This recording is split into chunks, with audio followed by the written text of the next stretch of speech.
ಮಾಜಿ ಸಚಿವರು ಪರಿಷತ್ ಸದಸ್ಯರಂತ C T Ravi ಅವರು ಹಂಚಿದ್ರೆ ನೇರವಾಗಿ ಅವ್ರನ್ನ ಮಾತಾಡಿಸ್ತಾ ಹೋಗ್ತೀನಿ.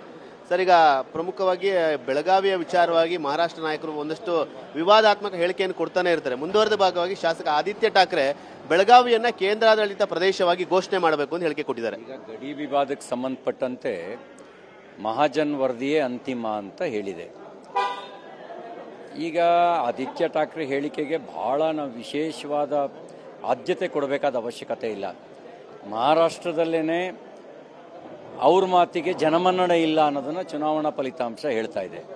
ಅವ್ರ ಮಾತಿಗೆ ಬೆಳಗಾವಿ ಕರ್ನಾಟಕದಲ್ಲಿದೆ, ಭಾರತದಲ್ಲಿದೆ, ಸುರಕ್ಷಿತವಾಗಿದೆ. ಮರಾಠಿ ಭಾಷಿಗರು ಕೂಡ ಕರ್ನಾಟಕದಲ್ಲಿ ಸುರಕ್ಷಿತವಾಗಿದ್ದಾರೆ.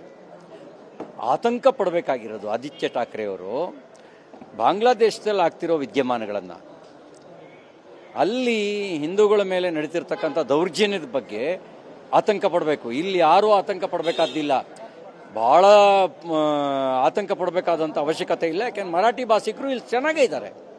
ಯಾಕೆ ಪದೇ ಪದೇ ಈ ರೀತಿಯಾದ ಅಧಿವೇಶನ ನಡೆಯುವ ಸಂದರ್ಭದಲ್ಲಿ ಹೇಳಿಕೆಗಳು ಅಂತ? ಅವ್ರಿಗೆ ಚುನಾವಣೆ ಸೋತಿದ್ದಾರೆ, ಮೇನ್ ಸ್ಟ್ರೀಮಿಗೆ ಬರಬೇಕು, ಹಾಗಾಗಿ ಮಾತಾಡ್ತಾರೆ.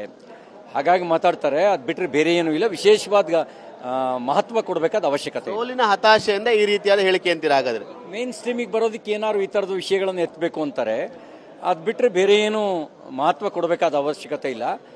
ಅಲ್ಲಿ ಜತ್ತು, ಅಕ್ಕಲಕೋಟೆ, ನಾಂದೇಡು, ಸೋಲಾಪುರ ಇಲ್ಲೆಲ್ಲ ಬಹುದೊಡ್ಡ ಸಂಖ್ಯೆಯಲ್ಲಿ ಕನ್ನಡಿ ಭಾಷಿಕರಿದ್ದಾರೆ.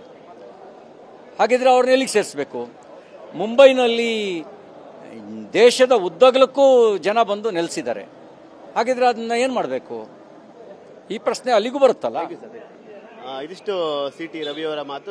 ಮಹಾರಾಷ್ಟ್ರ ಸೋಲಿನ ಹತಾಶೆಯಿಂದ ಈ ರೀತಿಯಾದ ಹೇಳಿಕೆಯನ್ನ ಆದಿತ್ಯ ಠಾಕ್ರೆ ಅವರು ಕೊಟ್ಟಿದ್ದಾರೆ. ಅದಕ್ಕೆ ಹೆಚ್ಚಿನ ಮಹತ್ವವನ್ನು ಕೊಡೋ ಅಗತ್ಯ ಇಲ್ಲ ಅನ್ನೋ ವಿಚಾರವನ್ನು ಕೂಡ ಹೇಳ್ತಾ ಇರುವಂತೆ.